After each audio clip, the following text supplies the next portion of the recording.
Can somebody design like a meter that they have to put on when they engage? Well, we'll certainly look into that. Thank you. Thank you. Good. And my second question is, I don't understand why you're paying rent to New York City as a utility. I'm missing something. I've lived here all my life. I've lived in a house all my life. I thought New York City was New York City, so why would you pay rent to New York City if you are New York City? Okay?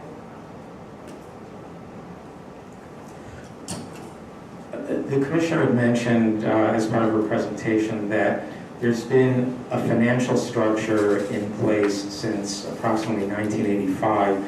There was a state law passed that created the Water Board, the Water Finance Authority, which is a separate legal entity whose sole purpose is to sell the bonds that pay for the capital investments that the Commissioner highlighted.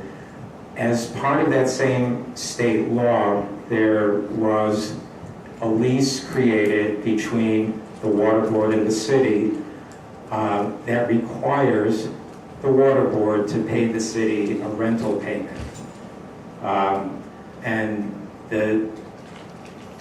So it's at the discretion of the mayor, though, to ask for the rental payment to be paid. So, as the Commissioner highlighted, this mayor, for the first time, is giving a substantial amount of the rental payment back to the water system. And he is looking, as he has said publicly, to eventually turning back more, but doing it in a fiscally prudent way that doesn't create a $200 million hole in the rest of the city's budget. Wow. I can't figure that one out, but I appreciate your trying to explain to me why. I have two more questions. The service line protection thing, that American Water Resources is making tons of money from consumers. Yeah. So they're making a huge profit. What are we getting back from giving them that opportunity?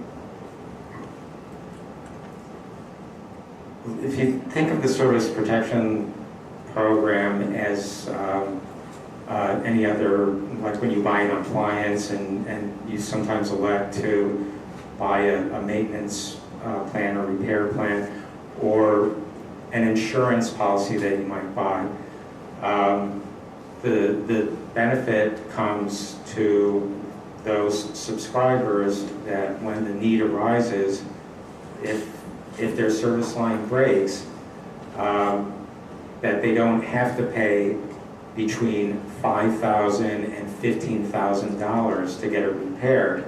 The service line protection program in American Water Resources arranges for that repair to be made at no additional cost above the premiums that the subscribers pay. So the benefit is to the subscribers, and we are able to offer this program, which is being offered in many cities throughout the country. We first learned of it about 5 years ago at a national water industry conference, and we decided to solicit proposals from a number of companies, and American Water Resources had the best proposal at the lowest price, and they were the most highly rated by the Better Business Bureau and by the customers in other cities who have been using their services for years. I just think in a way that if you're giving so much business to someone that they should pay you back, but maybe not. Okay. I really agree with having citizens become more aware, as I'm becoming vaguely aware, and to become more active in water conservation. One of the things I think for myself is, as a child, part of our sidewalk in Queens, I guess the outer third was always grass, dirt, flowers. And that's huge for the conservation, that now it's all cement and it's causing water runoff and waste. That why can't we do something to revert back to using that section for absorbing water? Looks like a good idea. Okay, Yeah. I'll answer that. Thank you. We are in the process of proposing and putting in place green infrastructure, which includes exactly what you're talking about throughout. Thank you. We are in the process of doing that. We are doing it at a small scale now because we're measuring how much water it detains, because that is part of our certifying that it's a useful thing for us to spend water board money on. We have to show that it works. We do hope to expand it rapidly throughout the city. We're talking to the City Planning Commission, Department of Transportation, Housing Development, about how we can incorporate it in all of their plans as well, because we think it's a great idea. We agree. Thank you. Thank you. I'd be willing to do it myself because I think it makes the block prettier. I see these plastic permeable things in Norfolk, Virginia around trees.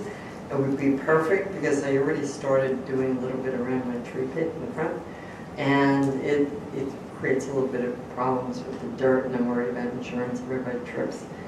But I'd be thrilled to do it myself. I think maybe offer incentives for people to do it. And there are lots of things if people were aware they would do. Like my other thing, I'm on the third floor, so I know when I run hot water, that water's been in pipes for, what, 40, 50 feet? And I'm wasting all that water. So I'm thinking I'm going to get one of those things in place where a hot water heater in place for each one. And I'm figuring out how to do it, and plumbers aren't up to that. But if you could push that. Thank you. Thank you for all your great work. Thank you. Thank you.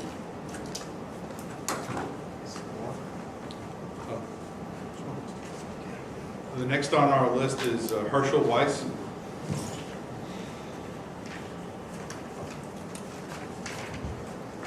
Good afternoon, Madam Commissioner. Good afternoon, members of the board. My name is Herschel Weiss. I'm a plumbing engineer with Ashokan Water Services. Ashokan provides water conservation studies and leak detection audits in New York City. I congratulate the Water Board on its pro-consumer and water conservation 2014 rate proposal. The freeze on the minimum water bill rewards owners who have reduced their water consumption below the daily consumption of 102 gallons. I also applaud the DEP's proposed water assisting program. It is a move in the right direction. Ashokan primarily represents large property owners that have problems with their water bills, including Stuytown, Columbia University, New York University, Rockefeller, Time Warner Center, etc., etc. But every day, Ashokan receives calls from small homeowners who are frustrated by high water bills. They're not very astute when it comes to this, and these property owners do not understand why the bills have spiked. They asked us to review their bills, to test their meters. They're sure that something is wrong besides a leak. They know there's no leak. The problem starts with the first or second high bill. The consumer assumes that it must be a mistake. It's got to be the DEP's problem. When it happens for the second, maybe the third time, they call the DEP, and they just rant that the meter is running fast. The DEP offers to send out an inspector or a DEP contractor who tells the homeowner that they have a leak. The homeowner then calls their plumber, who may or may not resolve the problem. We at Ashokan only get called in at a last resort when both the DEP and the local plumber have given up or not come up with an answer. Using leak detection and data analysis, Ashokan is almost always able to find the leak. Once the leak is found, we refer the customer to the appropriate contractor. Repairs may be anything from running toilet to a boiler replacement. In every case, months pass from the initial high bill till the repair. Once the repair is done, we monitor consumption using the DEP's AMR system, automatic meter reading, In many cases, though, the consumption reduced is still way above the acceptable rates. We then return, continue our leak detection. In almost every case, months pass from the initial high bill till the matter is resolved. Now, we may only be seeing the tough cases, but once the technical problems have been resolved, the customer calls us to ask about bill relief. They have just paid out a large amount of money to their plumber, and now are overwhelmed by their inability to pay large bills. Most people in New York are living on a budget, expecting a water bill of a few $100s per quarter. When they're suddenly hit with a bill in the thousands or tens of thousands of dollars, they have no way of paying their bill. In most cases, they're forced to enter a long-term payment plan back with the DP. Back in the 1990s, we would recommend that these customers apply for the leak forgiveness program. The program would cut the spike in bill in half. It did not let the homeowners get off free, but did allow the DP to share the pain. It gave politicians a method to help out their constituents who suddenly found themselves in a difficult situation. Then a few years ago, the Water Board tightened up the guidelines of the program and restricted the leak forgiveness program to undetectable leaks. The justification being that the Water Board should not reward a consumer who did not maintain their property. As a result, most leak forgiveness program applications were rejected. Mayor Bill de Blasio seems to want to correct this anti-consumer move and has moved to reverse the undetectable, quote-unquote, requirement. On the surface, this seems like a move in the right direction.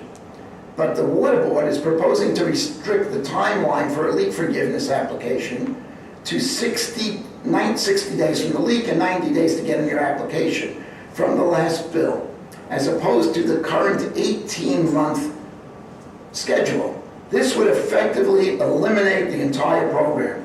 Almost no homeowner would realize they have a problem, find the leak, make the repair, gather the documents, and apply in 90 days. And even if they do, they're only going to get 3 months of relief, the last bill, as opposed to the current 18 months relief you're giving them. If the mayor, city council, water board, commissioner want to help out the New Yorkers, they should return the leak forgiveness to the old leak forgiveness guidelines, where a customer could get relief for any leak that happened in the past 18 months and for that entire period. The current language seems to promote a customer-friendly program, but in fact eliminates any relief. DEP officials have put forth the argument that the 90-day limit is reasonable, since New Yorkers can enroll in the leak forgiveness notification program. It's true. Unfortunately, homeowners only enroll in the leak detection program once they've had a leak and gone through the process. Thank you for your time, and I congratulate you all. I want one other thing. I congratulate you on moving up the MCP deadline to one date in 2016. Can I just, back when Commissioner Emily Lloyd announced moving it up in her last tenure, I asked her at that point, could we come out with a promotion that says we're serious? You've been talking about this since '96. When I tell my customers, we got to get meters in the building in 2016, they say, Herschel, come on, you're just trying to sell us something. It's not going to happen. If you're serious about it, you got to come out and say so. I'm not asking you to change anything, just to get behind it. The other issue is the 5-cent parking lot fee was supposed to be a test program. Again, if you're serious about it, let's roll it out. If not, it's inequitable to ask parking lot owners to continue paying for something, for a test program that's not going anywhere. Thank you both. I really applaud all the decisions. Thank you.